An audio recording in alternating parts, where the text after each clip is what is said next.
Okay, welcome to the International Methods Colloquium. I'm Dr. Justin Essery, an assistant professor at Rice University. The International Methods Colloquium is a periodic online interactive seminar discussion of the application of quantitative statistical methodology to the social sciences, sponsored by Rice University and the National Science Foundation. This week's speaker is Dan Hopkins from the University of Pennsylvania, giving a talk entitled Learning More from Conjoint Experiments Through a Doubly Randomized Design. Dan's talk will last between 30 and 40 minutes, after which point we will take questions from the audience. You may call in to ask a question on the air at our toll-free call-in line, 1-855-667-8287. That's 1-855-NO-STATS.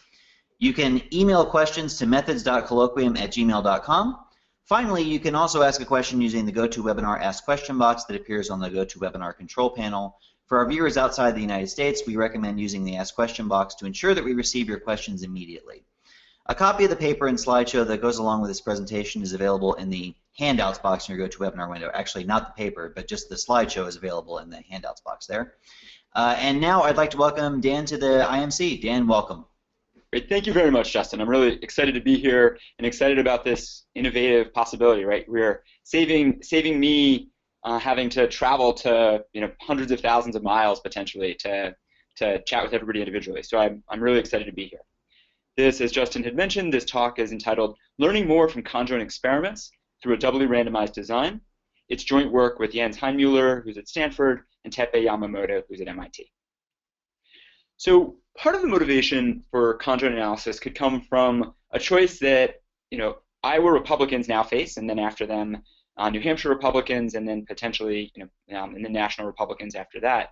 Right, this choice between a variety of candidates. Here are two of the frontrunners: Ben Carson on the left, Donald Trump on the right. And this is a classic choice in politics. It's a multidimensional choice, right? It may be that if voters prefer a doctor, they'll choose Dr. Carson. If they prefer a businessman, they'll prefer Donald Trump. They may also have preferences about their candidates' backgrounds, temperament, religiosity. And these candidates differ on all those dimensions, right? And the goal of conjoint analysis is to help us make sense of the multidimensional choices that are everywhere in our politics, right? So multidimensional choice is a central problem in social science. Indeed, a fair number of what we study, the questions that we study, could be reinscribed as questions about multidimensional choices, right? How do people weight different attributes when coming to some choice about a bundle of attributes or goods, right? So conjoint analysis itself is an experimental technique that helps us analyze people's preferences or choices about multidimensional objects. It's a technique that was introduced way back in the 1970s, initially within marketing by Green and Rao, but also separately under the name of factorial surveys in sociology at about the same time. And interestingly, though there's a rich sociological literature on conjoint or factorial surveys, and though there is a rich marketing research on conjoint analysis, those two literatures almost proceed as if the other didn't exist. That said, these techniques are now widely used within marketing or business. As an example, before actually designing Courtyard Marriott, Marriott had done an extensive number of conjoint analyses to try to see what package of features people might want in an affordable hotel. Right, so I don't know if that recommends conjoint analysis or not, but there you have it. What is conjoint analysis? It's a technique where it's a survey experiment where respondents are going to read profiles which vary across multiple attributes. Right, the running example here is going to be a candidate who's going to vary in a variety of ways. The respondents are then asked to either rate the profiles or to rank them in some form, and we can then repeat this exercise some number of times to get more precision in our estimates. In recent years, there's been a real upsurge in the use of conjoint designs, especially within political science. And I think in large part this is because of increased power, our increased computing power, and the fact that just in the last 5 to 10 years, we've moved our modal surveys online, right? And the ability to do surveys online lets us generate fully randomized profiles in a way that paper and pencil researchers back in the 1970s or 1980s simply couldn't do. So this is just a small sample of the conjoint work that we're aware of in recent years.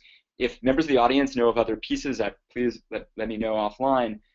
But conjoint has been applied to understand everything from immigration attitudes to people's preferences on housing, support for climate change agreements, or agreements to bail out certain other countries, individuals' choice among media outlets, and as well as vote choice in various contexts. Okay. This is a recent example from Evolving Strategies, which is a GOP-aligned kind of data analytic firm.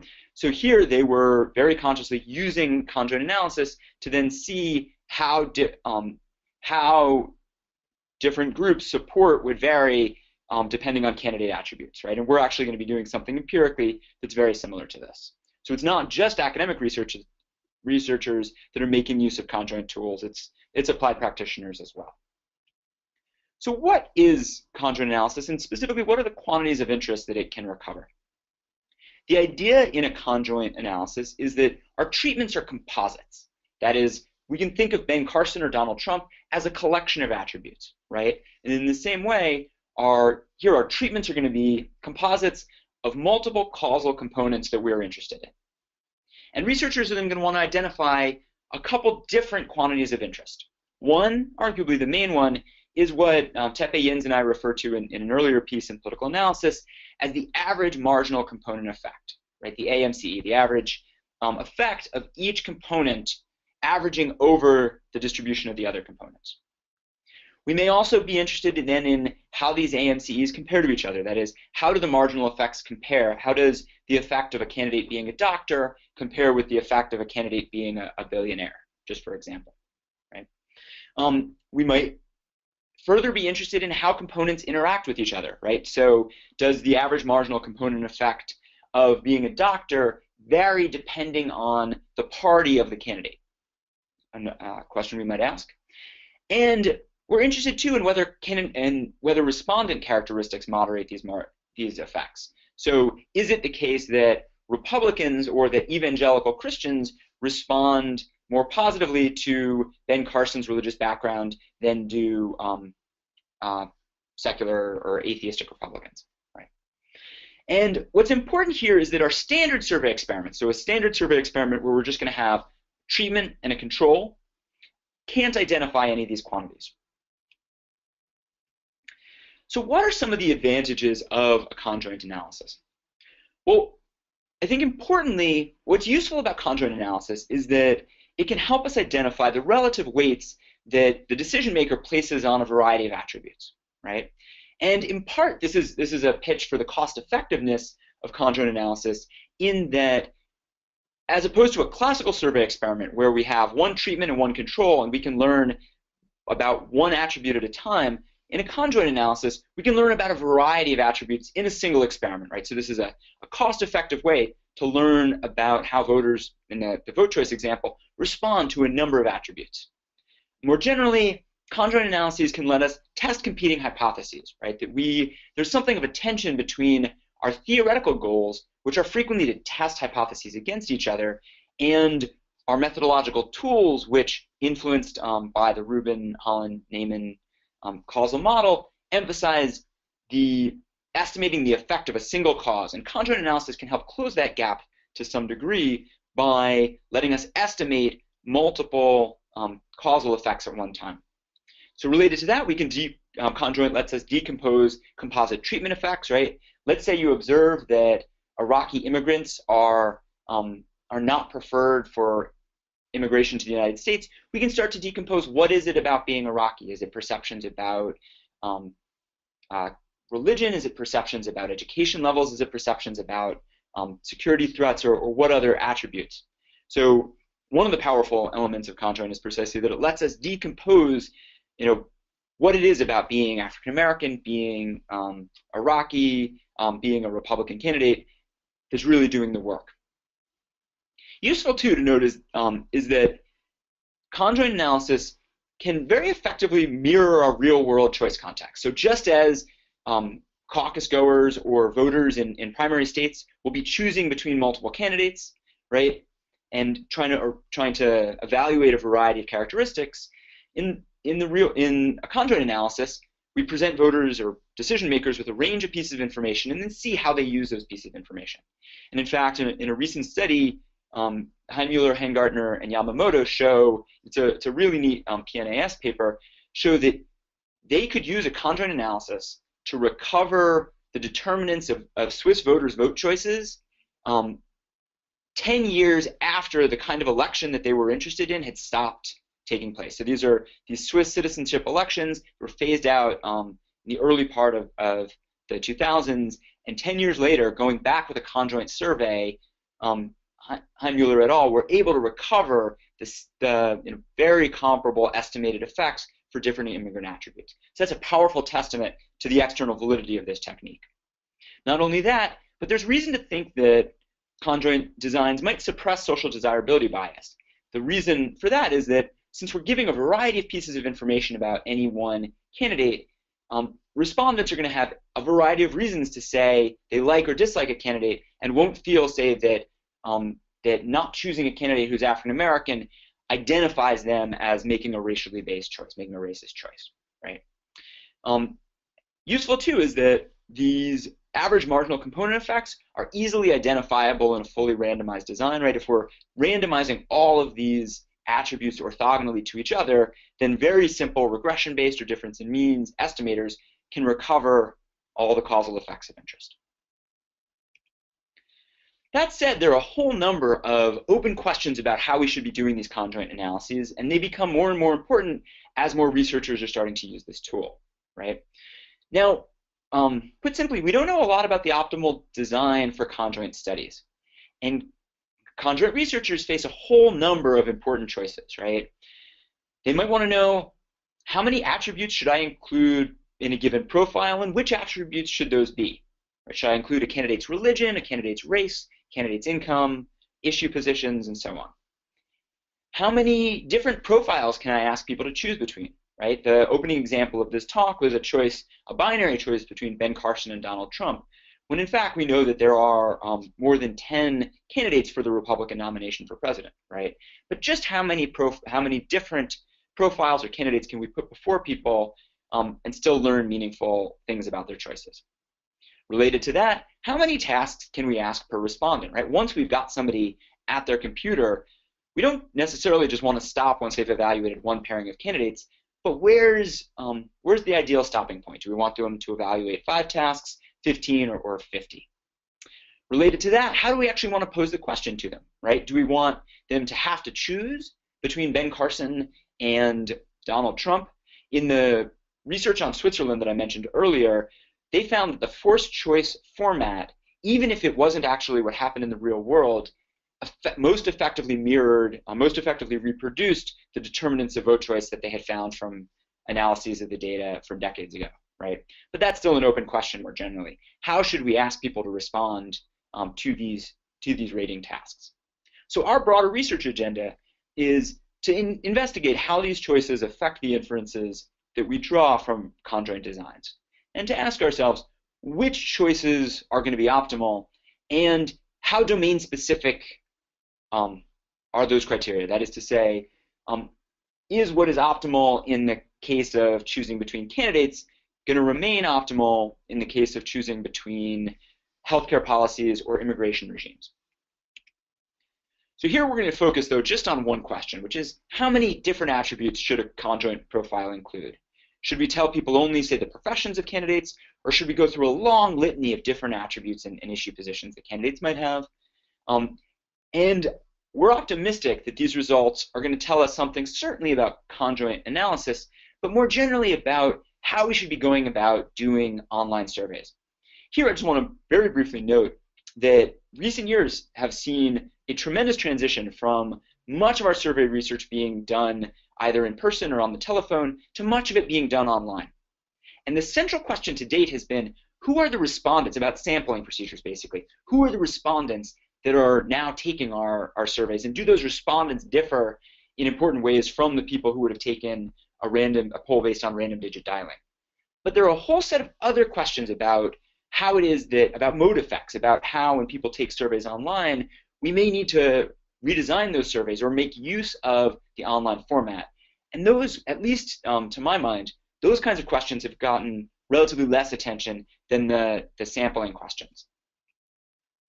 Okay. So here we present one of the conjoint analyses that we ran, and the key fact about this, so people are asked to choose between two candidates labeled simply candidate A and candidate B, and those candidates are defined by just 4 attributes, right? Their education, their largest campaign contributor, the state of their residence, and their party affiliation. Now, this seems like a relatively straightforward task, but it's worth noting that already people have 8 different pieces of information with which to make this choice, right? Now, on the flip side, in the real world, people may know dozens, even hundreds of facts about a given pair of candidates. So you could imagine instead a conjoint that looks more like this, where we're giving people not just 4 or 5 attributes, but 15, 20 or more, right? So this, here we're seeing a much more extensive conjoint that's now asking people to evaluate perhaps 40 independent pieces of information about the 2 candidates. So the question becomes, where's the right balance? Are we going to get more intelligible and more meaningful results when we're here in a world that has just, say, 4 attributes for 2 candidates? Or can we get a lot more information by providing, a richer array of candidate attributes? So that specific question is related to a broader trade-off, which we refer to as the trade-off between masking and survey satisficing. One of the problems that you face with, let's say we're just going to include 4 attributes about a given candidate, is the problem of masking, which is the fact that the decision maker, in this case a voter, may want to use attributes that are not presented, and so might make use of the attributes that we do present, not because those attributes are themselves driving a decision, but because they're perceived to correlate with some other important attribute, other consequential attribute, right? So for example, if a conjoint table doesn't tell you anything about a candidate's issue positions, but that's going to be the basis of your vote decision, then people may well use partisanship as a proxy for issue positions, and our estimate of the partisanship effect is going to be in part driven by the fact that people use partisanship to infer issue positions that are not presented, right? Now, as I think that example makes clear, it's not that masking invalidates the causal effects, but it muddies their interpretation. That is to say, in this example, if we observe that a candidate's partisanship was central to whether they were chosen or not, we then would be curious, well, is this about party? Is this about issue positions? Is this about something else, right? And our general expectation is that masking should decline as we are able to present more and more correlated attributes, right? So as we present not just partisanship, but issue positions or demographic features that are thought to correlate with partisanship, our expectation is that as we get closer to some mythical full information condition, we should see masking decline. Okay? But that's just half the trade-off. The other half of the trade-off is the problem of survey satisficing. So the problem of survey satisficing, and this is, I should add, distinctive from how some game theorists and economists may think of satisficing, but survey satisficing, what we mean essentially is is a cognitive process where people are not devoting their full attention to a survey question, and they're not responding to it in the same way that they would approach the real-world choice that we're actually and ultimately interested in, right? So if we include too many attributes, let's say you see 20 attributes for 2 different candidates, the fear then is that people will just revert to some simple heuristic that doesn't actually tell us how they're making this decision more generally. There's long-standing work in psychology showing that there are real limits to people's working memory. That if I told you a candidate was a doctor, you would almost certainly remember that. But as I start to add more and more attributes, your ability to juggle, and my ability, and all of our ability to juggle all these pieces of information is going to necessarily decline, right? So the more attributes you add, the more difficult the task is going to become. And one fear then, and this is, I think, borne out by research by John Krosnick and others, is that as the task becomes more difficult, respondents are going to switch modes of cognitive processing, right? They're going to stop paying full attention. They're going to change the cognitive strategy they use to complete the task. Maybe they'll just start randomly selecting, or maybe they'll latch on to one attribute, right? And this threat is particularly pronounced in conjoint experiments because we're giving people so many pieces of information. Indeed, the trade-off across these different pieces of information is precisely what we're interested in.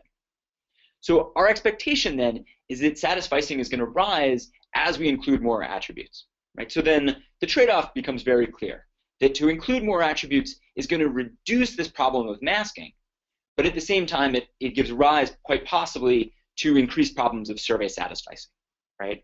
And I should add here, too, that the task difficulty, and so the relationship between the number of attributes and satisficing is going to certainly depend on the subject matter, right? And the candidate choice is actually a relatively easy problem for people. We choose between people all the time in a wide variety of contexts, and we're used to then looking at people's attributes and making choices. Whereas if I were to present you a set of attributes of an immigration policy, something that you may or may not have thought in detail about, it may be that task is going to become, is going to be difficult from the start, and even a tiny number of attributes, 2, 3, 4, might be more than we as people could handle.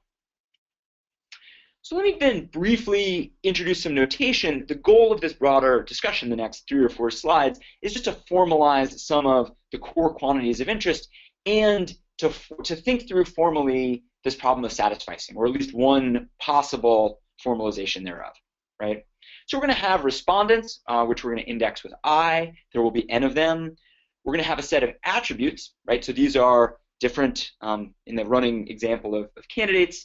One attribute could be your candidate's profession. Another attribute could be the candidate's income or issue positions. So we're going to index these. The attributes will be L, and there will be large L of these. And one of the central questions we want to ultimately decide is then what number should large L be set to, like big L. For this discussion, we're going to just assume that there's a single task, single profile conjoint. You are just rating Ben Carson, or just rating one candidate at a time. And we're going to observe people's stated preferences. These can frequently be a binary choice, but they certainly don't need to be. So we now want to introduce something we refer to as the doubly randomized design, right? So you as a researcher are interested in all big L attributes, right? Some large number of attributes. But at the same time, aware of the problems of survey satisficing, you're unwilling to include all of them at a given time. And this is admittedly a simplification, but let's say we can stipulate that satisficing will be tolerable with some L star number of attributes where L star is strictly less than L, right? In that case, we can then define a doubly randomized design as a conjoint design in which for each respondent, we randomly choose attributes. So we're going to choose L star of the total population of L attributes.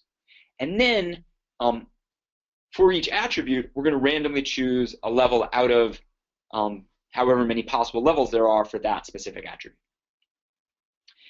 And we're then going to have vectors which define the treatment in any given instance. And importantly here, one possible value of the treatment for any given attribute is 0. That's a missingness indicator, right? That tells us that we're not going to observe this attribute because of the doubly randomized design, because at the first stage we didn't choose this particular attribute to give people. Okay. So we can then formalize satisficing using the potential outcomes framework by saying that we're going to observe. So we observe some yi, right? And in instances where people, so the top line indicates, right, instances where people see, where we're holding back enough of the attributes that we're keeping the number of attributes people evaluate to be under this L star, right? In that case, the outcome we're going to observe is the potential outcome we're actually interested in, right? But then the danger is if we try to observe responses to all big L attributes, we're going to induce some level of satisficing, and we're going to get Y star responses, right, which are the potential outcomes that are contaminated by satisficing. Okay? So basically, what this assumption is saying is that the potential outcomes of interest are going to be observable under the doubly randomized design, but not when all attributes are shown, right? And we'll refer throughout the talk and throughout the paper to the case where all L attributes are shown and where L is greater than L star as a global design. Okay. So one possible quantity of interest could be what we refer to as the idealized average marginal component effect, right? So this is the quantity of interest where we are able to show people all of the attributes, and yet there's not excessive satisficing, right? So this is a quantity that is idealized in the sense that we're not actually sure if we can estimate this, but this is a quantity that some might be interested in, right? What if people could process all 20, all L attributes about a candidate? How much would they use? What would the average marginal component effects be associated with each of the 20 attributes, right? In a case where they're actually able to process all 20 without excessive satisficing, okay? But of course, the global design can't identify that quantity, this idealized average marginal component effect, because there's satisficing. So it's going to instead identify something we refer to as a naive average marginal component effect. And you'll notice the key switch here is that we've substituted in the contaminated Y star as the potential outcomes here, right? So we want to denote that these outcomes are different, that the satisficing has made it such that we cannot, we're getting something different than what we want, right? We're getting something different than the idealized AMC. Okay. Well, what about this doubly randomized design? What quantity of interest could it identify or could it uncover? So it turns out that it identifies something that we refer to as the feasible average marginal component effect, right? So as opposed to the idealized case. So this is a case where you'll notice the potential outcomes are the same as earlier, but now we've changed the range of summation, right? So put differently, what we're doing is we're estimating a set of average marginal component effects, but summing over a different set of a different distribution of attributes. And it's not just a different distribution, but it's a distribution that has no common support with the distribution we were talking about a moment ago on the idealized average marginal component effect. So what does that mean essentially? That there are two different quantities here of interest. One quantity of interest is this idealized average marginal component effect, which is what in theory we might be interested in. That is a kind of full information counterfactual, but in practice what we can get is a feasible average marginal component effect. But since these are averaged over different distributions of other attributes, it's not clear how they relate to one another, or that we can necessarily use information from these feasible average marginal component effects to tell us what we want to know about that idealized average marginal component effect. So in summary, these feasible average marginal component effects, they give you the potential outcomes you want, but they're not summing over the same distribution. And the distribution they are summing over has no common support with that of the global design. So in short, if we wanted to identify the idealized average marginal component effect, assuming some satisficing, we need to make assumptions that let us extrapolate from the feasible to the idealized. And now I just want to briefly discuss one such assumption and then point out why it's self-defeating. So one assumption that you could make is what we refer to as the substitution assumption, right? So essentially what this assumption is saying is that the potential outcomes recovered by or under the doubly randomized design, what are those potential outcomes? Well, we could think of them as a weighted average of the true potential outcomes if we are substituting in the missing attributes, right? And so the notation says exactly that, right? So we now are going to think of the feasible average marginal component effect as being that outcome as basically being some weighted average of the true potential outcomes averaging over some distribution. But then that distribution becomes important, right? We're gonna attach weights. And what are those weights? Well, we can interpret them as the perceived or the subjective conditional probability of the missing attribute levels given the observed attribute levels. So just to try to make this clear with an example, imagine that a respondent sees a Democratic candidate and there's no information that we provide about his or her policy positions. So the respondent is going to make a guess, right? And they're going to make a guess based on those things which they observe. So this is in part just a formal statement of the challenge of masking, right? The challenge of masking is that people use observed attributes to guess about unobserved but theoretically relevant attributes. Okay. So now, could this substitution assumption help us? Does it allow us to make any inferences about that idealized quantity based on what we can actually estimate, this the feasible quantity? The short answer is unfortunately no, right? So the idealized average marginal component effect is going to be equal to the feasible average marginal component effect only in the condition where the distribution, the perceived distribution of the unseen attributes is the same irrespective of the observed attribute, right? But that's precisely assuming away the masking that we were interested in. So the broader point here is that there's a feasible AMCE which we can estimate, right, while keeping satisficing down. There's an idealized AMCE which we may have thought we wanted to estimate, but without a self-defeatingly strong assumption, right? Without the self-defeating assumption that there is no masking, we can't easily move from one to the other. Okay? And more generally, the substitution assumption doesn't identify the idealized average marginal component effect. So from here, Jens, Tepe, and I make the move to say, well, let's now make the most of these feasible average marginal component effects, given the impossibility of estimating or working from the feasible average marginal component effects to that idealized average marginal component effect. Okay? So just to summarize these analytical results, the overall average effect is going to be a variant of the average marginal component effect, and you can identify it under a doubly randomized design. This quantity we refer to as the feasible average marginal component effect. And you could also compute conditional feasible average marginal component effects or interactive feasible average marginal component effects. They're going to be identified. And here too, as with conjoint more generally, estimation and inference are really easily done via a regression with some indicator variables. Okay.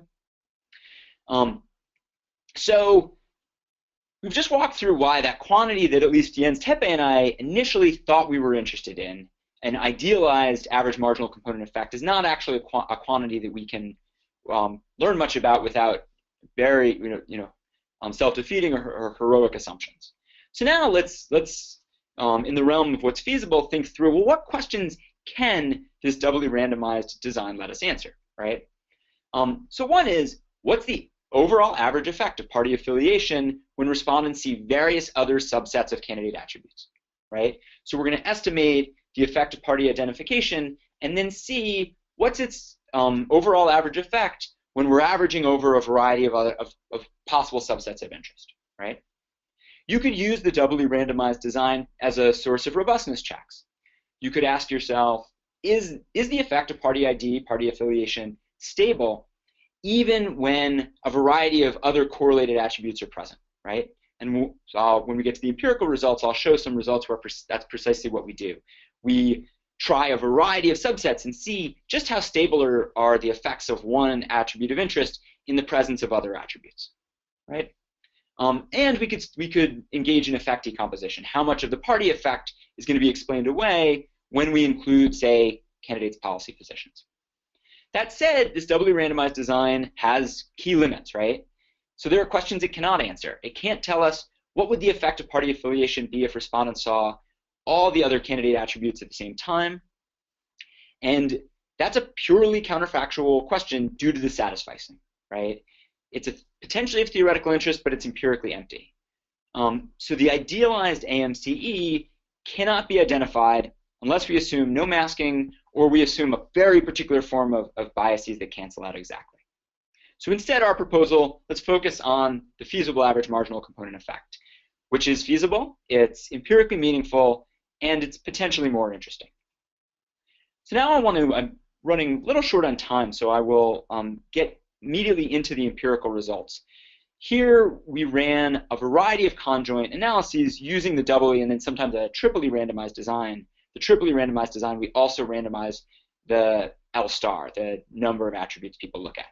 So using both MTurk and SSI, we asked people, here are two profiles of potential candidates for president. Which would you prefer to see as president? And we're going to include up to 20 attributes. So big L here is 20. That cover a range of things, some of which we think should be influential, some of which we think should be more or less noise. So specifically, respondents are going to see either 4 or 5 or 15 or 20, up to, we have 8 different conditions for L star, 8 different numbers of attributes people could see. And partly what we want to do is illustrate the proposed design and examine this trade-off between masking and satisficing empirically. We have respondents complete 30 choice tasks, and how the extent to which they fatigue, actually surprisingly they don't seem to fatigue much. That's for another paper. Okay. The attributes are going to be randomly selected for each respondent and then fixed for each respondent. So even though you're doing 30 tasks, you're always going to be evaluating the same candidates where you're given information on the same attributes. And in this particular case, and this is a consequential choice, all candidates are going to have partisanship and education, our key attributes of interest, and then other attributes we will randomly draw in. Okay. So this provides a list of the actual attributes. And here we wanted to present the average marginal component effects. So these are in this case, the feasible average marginal component effects for 2 different cases.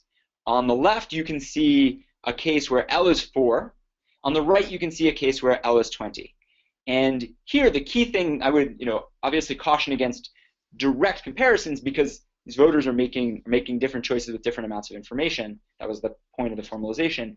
But I think the key thing to see is just that when people evaluate 20 attributes all at once, a lot of the attributes the estimated average marginal component effect gets very, very close to 0. There's just a tiny number of attributes such as their position on gay marriage or their party. They continue to be meaningful.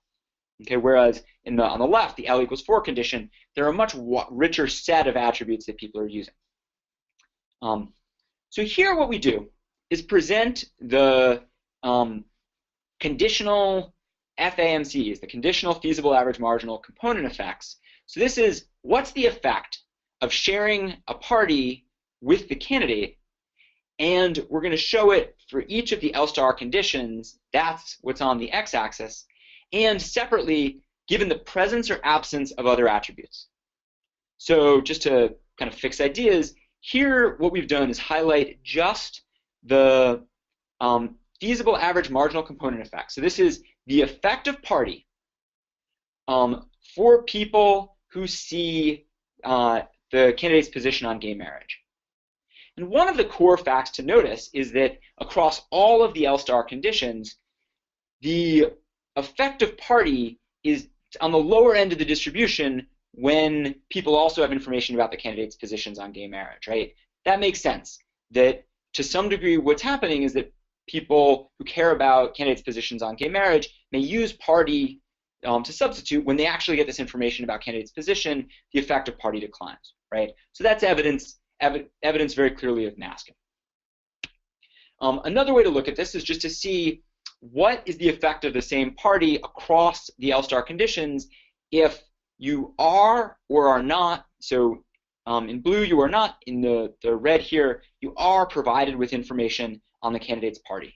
Very consistently, the red estimates are below the blue triangle estimates, indicating that if you give a policy position, you reduce the effect of party on people's people's vote choice. Okay, so that's some more evidence of masking. So then the next question becomes, so that's masking. What about satisficing, right? What are we worried about satisficing here? And this figure is probably the most surprising of the results that we've seen to date. So what we did is we used partial R squareds to estimate how predictable overall are people's vote choices. My expectation initially had been a curve that was increasing, but that was concave down, right? So a curve where the first derivative is positive, the second derivative is negative, and that is, as I add more information, you get marginally less increase in predictive power from each piece of information, but you get a little bit. But what we see is actually is not that at all. Instead, we see something quite different. So on the x-axis, this is the total number of attributes shown, right? On the y-axis, we see the average r squared in that L-star condition. And the core point here is that you actually get more predictive power. Choices are more predictable when people have fewer attributes. And that to us was a stunning demonstration of just how stark this trade-off is, right? That as you increase even from L stars 4 to L stars 5 and certainly 6 and onward, we're losing a lot of predictive power, right? So this is at least some initial evidence. And I'd be very curious in the Q&A to get other people's senses for other metrics of satisficing. But this to us is pretty useful initial information about just how stark the trade-off is and how quickly people start to satisfice when the number of attributes gets above 4. Okay? So I think just by way of conclusion, the trade-off between masking and satisficing is very real.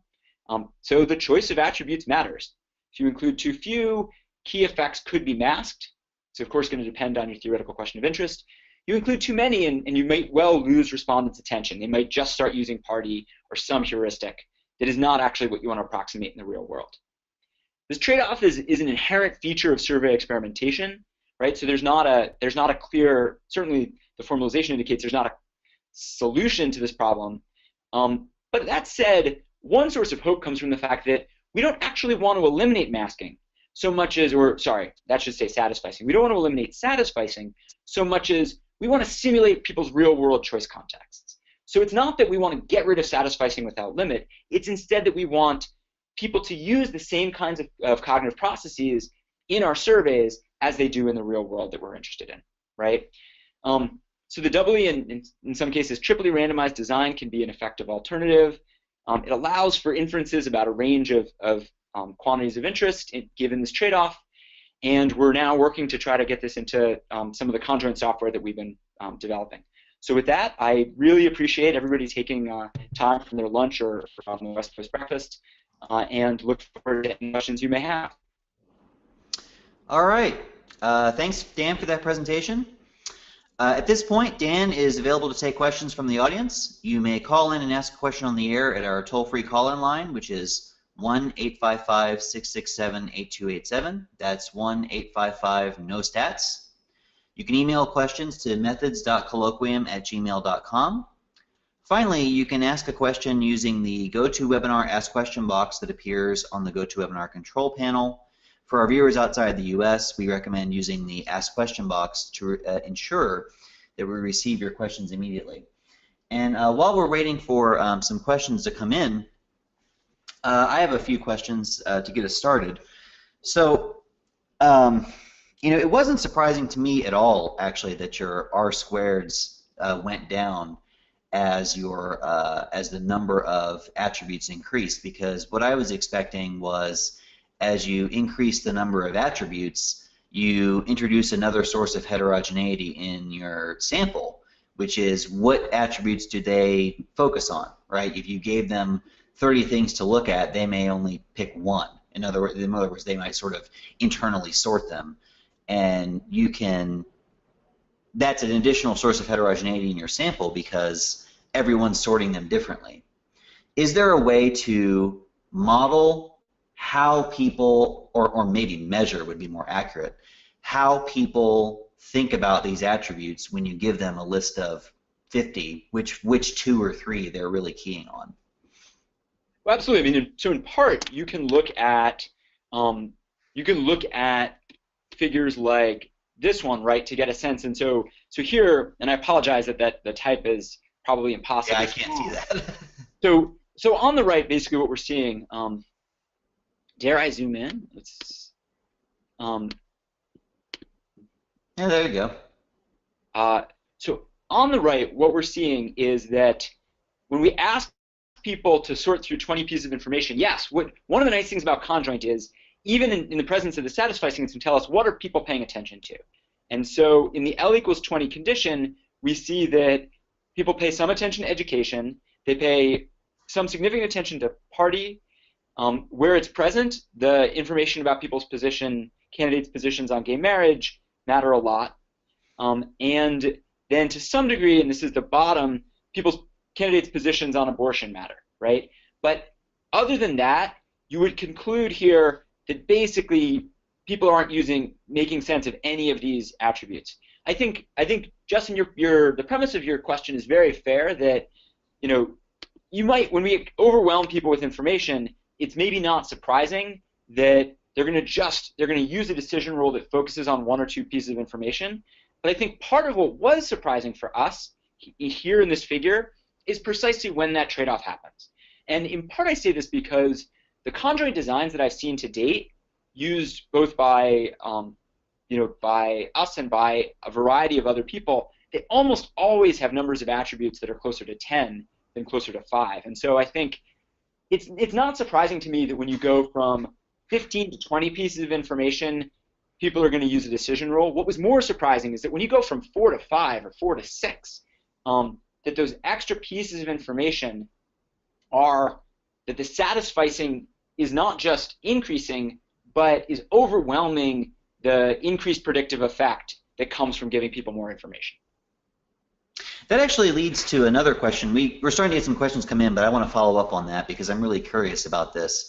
So when I think of in the external world, right, outside of a survey experiment or a laboratory, when I look at Donald Trump or somebody like him, there are a variety. I'm presented with a wealth of information about him, right, that I could key on, and I have some reaction to him that's a composite of all those things that I'm being responded to.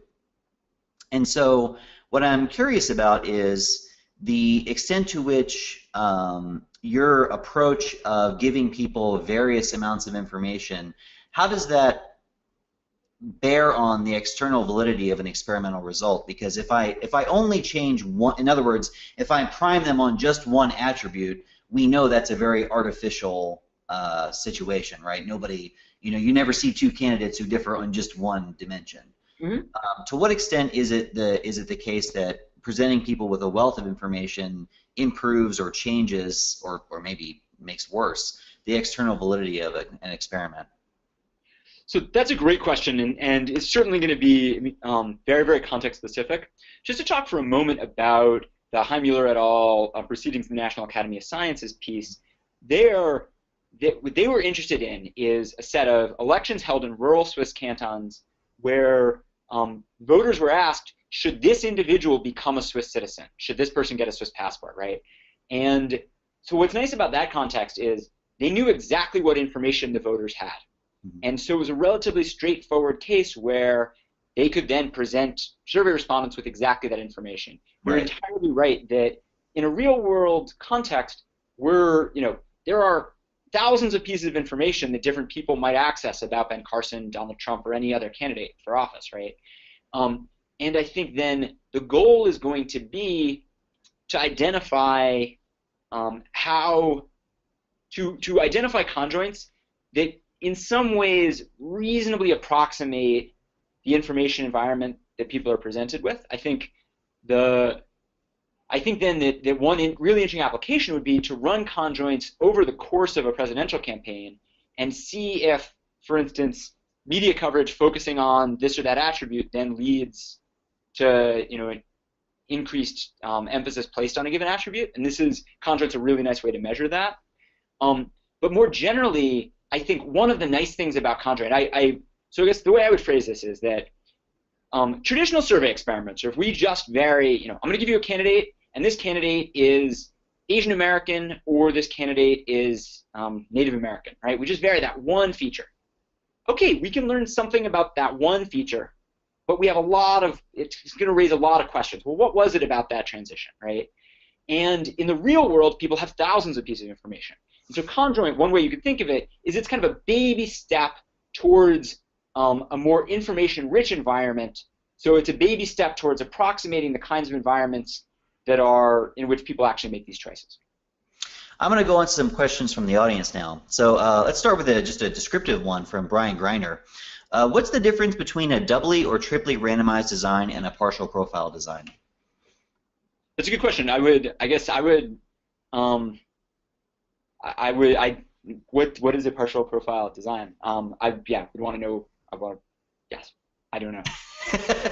That's an acceptable answer. You don't know. If Brian wants to send me another description, I can read that off. But let me move on to onto another question while we're waiting for that. So this one comes from Thomas Leeper. Are there alternative measures of satisficing in your data, such as the length of time respondents take to consider profiles, consistent preference for left or right profile, DK responses, or eye tracking evidence of focusing on specific attributes more than others, or no attributes at all? That would seem to me much more compelling evidence for satisficing than the declining R-squared values. Great. So that's a totally reasonable. So that's a great question, and we have tried to come up with a wide variety of different measures of satisficing, and I think this points to one of the challenges, and I would be very curious to get Thomas's or anybody in the audience's reactions to the challenge that satisficing. There are a number of different ways you can measure satisficing, and if those measures point in different directions, it's not exactly clear how coherent. Certainly, I worry that it's a concept that can be measured in different ways, but that measurement is consequential, right? So let me just talk about a couple things that we've tried to do to get at this. So let's see. So one thing that we've looked at is how much time do people spend on these tasks over time? And so what I'm showing now is the median response time over time. What you can see is that so on the x-axis we have the trial that people are doing, right, from the 1st to the 30th, and then we have 4 separate lines. The red squares are people who see 20 attributes. The blue circles are people who see 15. The pink triangles, people who see 10, and the gray diamonds, people who see 5, right?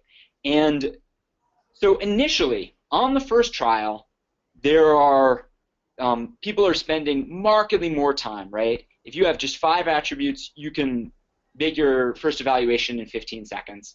Whereas if you have 20, that first evaluation comes in probably almost, in just under 40 seconds, more than twice as long. But pretty quickly we see that people fall into a pattern where that gap between the 20 condition, L star is 20 and L star is 5, wanes to almost almost imperceptible, right? So what does that tell us? It tells us that yes, over the course of the task, people are getting used to this, and they're clearly coming up with some set of decision rules. We've tried to look at this in a variety of other ways as well. So for example, let me see if I can find. So one initial intuition that we had is that if we provided people with that as people satisficed, they would be more likely to fall prey to some of the classic kind of survey response challenges. So one of them is that if people are satisficing more, our suspicion had been that they would use information at the top of the conjoint table more. So we would either put party ID at the top of the conjoint table or at the bottom of the conjoint table. And then we saw, as the number of attributes increases, is there an increasing difference between the use of party when it appears at the top and the use of party when it appears at the bottom.